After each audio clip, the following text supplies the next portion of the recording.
eerst sinds lange tijd weer een keer gewonnen van de Lions.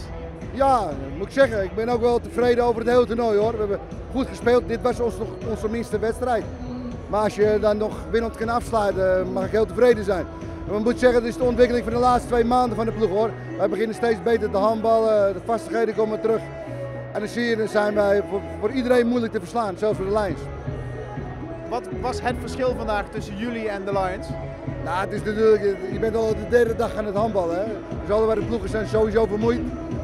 Dat zag je ook in de eerste helft, waren wij heel slordig met de kansen. Lions deden het prima. En de tweede helft was eigenlijk net omgekeerd. Maakte Lions juist heel veel foutjes. En wij net wat minder. En ik denk de overtuiging bij ons op de laatste 10 minuten meer aanwezig was dan bij de Lions. Wat betekenen deze Limburgse handbaldagen voor Bevo? Want ja, dit was voor jullie de kans om nog een prijs te pakken. Het seizoen is nog kort. Maar de Lions lijken ongenaakbaar op alle fronten. En dit was de enige plek misschien om ze te verslaan. Ja, vorig jaar waren ze dat zeker, ongenaakbaar. Ik moet zeggen, dit jaar beginnen we weer helemaal opnieuw. We hebben in de competitie al bewezen hier dat we gelijkwaardig aan de Lions zijn. We waren toen nog heel wisselvallig, dus 2 weken daarna verlies je gewoon met 3 doelpunten verschil. Maar ik denk dat Bevo gewoon zijn normale niveau haalt, dat Lions een zware dobber aan ons gaat krijgen. En dat is gewoon duidelijk. Dat hebben we 2 jaar geleden bewezen. Nou, vorig jaar was alles nieuw voor ons, Europa Cup, Beneliga, dat hadden we nog nooit gehad.